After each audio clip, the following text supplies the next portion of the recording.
ಕನ್ನಡದಲ್ಲೂ ವೆಬ್ ಸೀರೀಸ್ಗಳ ಹಾವಳಿ ಶುರುವಾಗಿರುವಂಥದ್ದು ಇದೀಗ ಜಿ5 ಮತ್ತು PRK ಬ್ಯಾನರ್ನ ಸಹಯೋಗದಲ್ಲಿ ಮಾರಿಗಲ್ಲು ವೆಬ್ ಸೀರೀಸ್ ಮೂಡಿ ಬರ್ತಿರುವಂಥದ್ದು ಇನ್ನೇನು ರಿಲೀಸ್ಗೆ ರೆಡಿಯಾಗಿದೆ. ಈ ಒಂದು ವೆಬ್ ಸೀರೀಸ್ನ ಪಾತ್ರಧಾರಿಯಾಗಿ ಕಾಣಿಸ್ಕೊಂಡಿದ್ದಾರೆ ನವೀನ್ ಬೋಂದೇಲು ಅವರು. ಸೊ ಅವರು ಯಾರು ಅಂತ ಅಂದರೆ ನಿಮಗೆ ಅವ್ರನ್ನ ನೋಡಿದ ತಕ್ಷಣ ಗೊತ್ತಾಗುತ್ತೆ. ನಿಮಗೆ ನೆನಪಿಗೆ ಬರೋದೇ ಕಾಂತಾರ ಸಿನಿಮಾ. ಕಾಂತಾರದಲ್ಲಿ ಏನು ಒಂದು ಪಂಜುರ್ಲಿ ದೈವದ ಪಾತ್ರಿಯಾಗಿ ಅವರು ಕಾಣಿಸ್ಕೊಂಡಿರುವಂಥದ್ದು. ಸೊ ಅವ್ರನ್ನ ಮಾತನಾಡ್ಸೋಣ ಏನು ಹೇಳ್ತಾರೆ ಅಂತ. ಸರ್, ಮಾರಿಗಲ್ಲು ಅನ್ನೋ ಒಂದು ಟೀಸರು ಮತ್ತು ಟ್ರೈಲರ್ನ ನೋಡಿದಾಗ ಅದರಲ್ಲೂ ನಿಮ್ಮದೊಂದು ರೀತಿ ಗುಳಿಗ ಅಂದರೆ ದೈವ ಪಾತ್ರಿಯಾಗಿ ಕಾಣಿಸ್ಕೊಂಡಿರುವಂಥ ಒಂದು ಜಲಕ್ ಕಾಣಿಸುತ್ತೆ.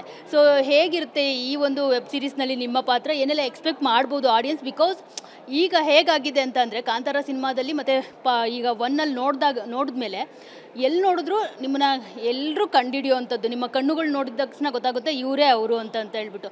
ಸೊ ಈ ಒಂದು ವೆಬ್ ಸೀರೀಸ್ನಲ್ಲಿ ನಿಮ್ಮ ಪಾತ್ರ ಹೇಗಿರುತ್ತೆ ಸರ್? ಎಲ್ಲ ಮೊದಲಿಗೆ TV9ನ ಎಲ್ಲ ಸಮಸ್ತ ವೀಕ್ಷಕರಿಗೆ ನಮಸ್ಕಾರಗಳನ್ನು ತಿಳಿಸ್ತಾ, ನಿಮ್ಮ ಪ್ರಶ್ನೆ ಮಾರಿಗಲ್ಲು ಸಂಬಂಧಪಟ್ಟದ್ದು.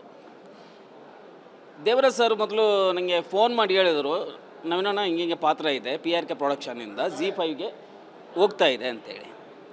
ಆ್ಯಕ್ಚುಲಿ ನನಗೆ ಕೆಲಸದ ಅವಶ್ಯಕತೆಯೂ ಇತ್ತು. ಪಾತ್ರದ ಬಗ್ಗೆ ವಿವರ ಕೊಟ್ಟರು. ಹಿಂಗೆ ಮಾರಿಕಾಂಬೆಯ ಇದು ಪಾತ್ರ ಬರುತ್ತೆ ಸರ್, ನೀವು ಗಡ್ಡ ಬೇಕಾ ಮೀಸೆ ಬೇಕಂತ ನಾನು ಕೇಳಿದೆ. ಯಾಕಂದರೆ ಅದರ ಬಗ್ಗೆ ಹೆಚ್ಚಿನ ದೈವದ ಪಾತ್ರ ಮಾಡುವಾಗ ಅದರ ಬಗ್ಗೆ ಹೆಚ್ಚಿನ ಮಾಹಿತಿ ಇರೋದರಿಂದ ನಾನು ಕೇಳಿದೆ. ಇಲ್ಲ, ನಮಗೆ ಕೂದಲು ಇರಲಿ, ಮೀಸೆ ಬೇಡ ಅಂದರು. ಆವಾಗಲೇ ನಾನು ಚಾಪ್ಟರ್ 1 ಚಿತ್ರೀಕರಣ ಮುಗಿಸಿ ಇದಕ್ಕೆ ಹೋಗಬೇಕಿತ್ತು ಶೂಟಿಂಗ್ಗೆ. ಆವಾಗ ಗಡ್ಡೆ ಎಲ್ಲ ಇತ್ತು, ದಾಡಿ ಬೆಳೆಸಿದ್ದೆ. ಮತ್ತು ಇದರಲ್ಲಿ ಒಂದು ಒಳ್ಳೆ ಪಾತ್ರ, ನನಗೆ ಖುಷಿಯಾಯಿತು. ಒಳ್ಳೆ ಕಂಟೆಂಟ್ ಇತ್ತು ಸಿನಿಮಾದಲ್ಲಿ. ಮತ್ತು ನನ್ನ ಪಾತ್ರದಲ್ಲ ಅಷ್ಟು ಬೆಳವಣಿಗೆಗಳಿತ್ತು, ಮಾಡೋಣ ಅಂಥೇಳಿ ಹುಮ್ಮಸ್ಸಾಗ್ತಾಯಿತ್ತು.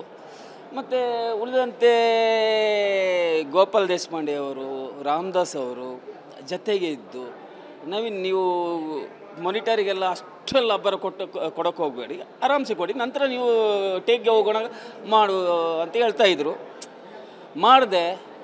ಎಲ್ಲ ಕಡೆಯಿಂದ ಪ್ರಶಂಸೆಗಳ ಮಹಾಪೂರನೆ ಬರ್ತಾಯಿದೆ. ಆ್ಯಕ್ಚುಲಿ ಮಾರಿಗಲ್ಲು ಇದರಿಂದ ಎಲ್ಲ ಪ್ರವೀಣ್ ಆಗಲಿ, ಪ್ರಶಾಂತ್ ಸಿದ್ದಿ ಆಗಲಿ, ನಿನಾದ್ ಆಗಲಿ, ಸೂರಜ್ ಆಗಲಿ, ಮತ್ತು ತುಂಬ ಕಲಾವಿದರು ನಾವೇನೋ ಸೀನಲ್ಲೂ ತುಂಬ ಚೆನ್ನಾಗಿ ಕಾಣ್ತೀರ ಅಂತ ಹೇಳುವಾಗ ಒಂದು ಧೈರ್ಯ ಆಯಿತು. ಈ ಮಾರಿಗಲ್ಲು ವೆಬ್ ಸೀರೀಸ್ ಜನರ ಮೆಚ್ಚುಗೆ ಗಳಿಸಿದಂಥ ಖುಷಿಯಾಯಿತು. ಇಷ್ಟವರೆಗೆ ನನ್ನ ಎಲ್ಲ ಕೆಲವು ಸಿನಿಮಾಗಳೆಲ್ಲ ಬ್ಲಾಕ್ ಬಸ್ಟರೇ ಅಭಿನಯಿಸಿದಂಥದ್ದು. ಉದಾಹರಣೆಗೆ ಕಾಂತಾರ ಕನ್ನಡಕ್ಕೆ ಮಾಡಿದಂಥ ಸಿನಿಮಾ ಬ್ಲಾಕ್ ಬಸ್ಟರ್ ಆಯಿತು. ಮತ್ತು ಈಗ ಚಾಪ್ಟರ್ 1 ವಿಶ್ವದಾದ್ಯಂತ ಬ್ಲಾಕ್ ಬಸ್ಟರ್. ಮತ್ತು ಸಲಾರ್ ಕೂಡ ಮಾಡಿದೆ, ಒಂಬಾಳೆ ಫಿಲ್ಮಿಂದ ಅವರ ಚಾನ್ಸ್ ಕೊಟ್ಟಿದ್ದಾರೆ ನನಗೆ, ಅದು ಕೂಡ ಬ್ಲಾಕ್ ಬಸ್ಟರೇ. ಈಗ ಮೊದಲಿಗೆ PRK ಪ್ರೊಡಕ್ಷನ್ನಿಂದ ಒಂದು ವೆಬ್ ಸೀರೀಸ್ ಅಂತ ನನಗದು ಮೊದಲ ಅನುಭವ.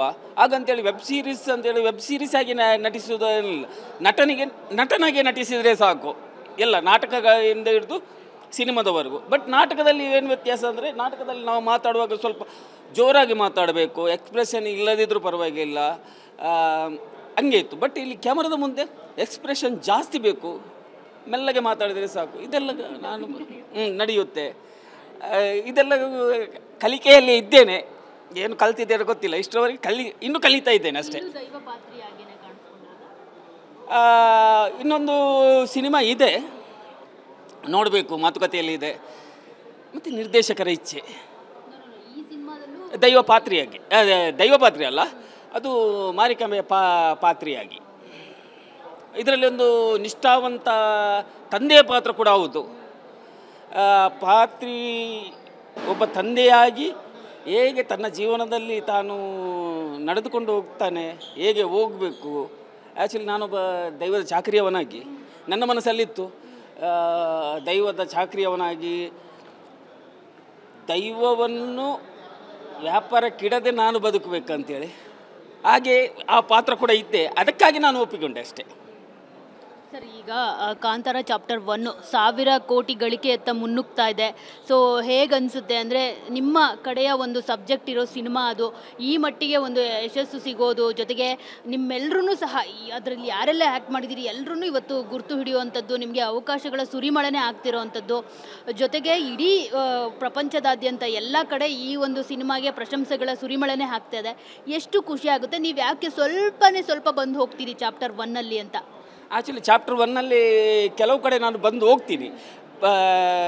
ಒಂದು ರಾಜರು ಅಟ್ಯಾಕ್ ಮಾಡುವಾಗ ಬೈದಿಯವರು ಪ್ರಾರ್ಥನೆ ಹೇಳ್ತಾ ದೈವದ ಕಲ್ಲಿನಲ್ಲಿ ಬರುವಾಗ ನಾನು ಕೂಡ ಜೊತೆಗೆ ಪ್ರಾರ್ಥನೆ ಮಾಡಿರ್ತೀನಿ. ನಂತರ ಬ್ರಹ್ಮಕಲಶದ್ದು ಮತ್ತು ರಿಷಬ್ ಸರ್ ಶಿವಲಿಂಗವನ್ನು ಇಟ್ಕೊಂಡು ಬರುವಾಗ ಜೊತೆಗೆ, ಯಾಕಂದರೆ ನಂದು ಇದು ಪಾತ್ರ ಫುಲ್ಲು ಟ್ರೈಬಲ್ ಇದಕ್ಕೆ. ಈ ಟ್ರೈಬರಲ್ಲಿ ಜಬ್ಬಜ್ಜ ಮತ್ತು ಬೆರ್ಮೆ ಗ್ಯಾಂಗ್ ಅಂತ ಇತ್ತು. ಒಟ್ಟು 4 ಗ್ಯಾಂಗ್ಗಳಿವೆ ಈ ಸಿನಿಮಾದಲ್ಲಿ. ನಿಜವಾಗಿ ಸಿನಿಮಾಕ್ಕೆ ಒಳಕ್ಕೆ ಹೋಗಿ ನೋಡ್ತಾ ಇದ್ದರೆ 4 ಗ್ಯಾಂಗ್ಗಳಿವೆ. ಅದನ್ನು ನಾವು ಒಂದು ಜಬ್ಬಜ್ಜ ಗ್ಯಾಂಗ್ನವರು ನಾವು ಸಿನಿಮಾ ಪೂರ್ತಿ ಇದ್ದೇವೆ. ಯಾಕಂದರೆ 250 ದಿವಸ ಸಿನಿಮಾ ಶೂಟಿಂಗಲ್ಲಿ ನನ್ನ ಶೂಟಿಂಗ್ ದಿವಸನೇ 90 ದಿವಸ ಇತ್ತು. ಹಾಗೆ ಇದ್ದೇನೆ. ಬೇಕಾದ ಕಡೆ ಇಟ್ಕೊಂಡಿದ್ದಾರೆ, ಬೇಕಾದ ಕಡೆ ಎಡಿಟ್ ಮಾಡಿ ತೆಗೆದಿರಲೂಬಹುದು. ಸಿನಿಮಾದ ಟೈಮಿಂಗ್ಗೋಸ್ಕರ ಹೆಂಗೆ ಮಾಡಿದ್ದಾರೆ ಗೊತ್ತಿಲ್ಲ. ಅದು ನಿರ್ದೇಶಕರಿಗೆ ಮತ್ತು ನಿರ್ದೇಶನ ತಂಡಕ್ಕೆ ಬಿಟ್ಟದ್ದು.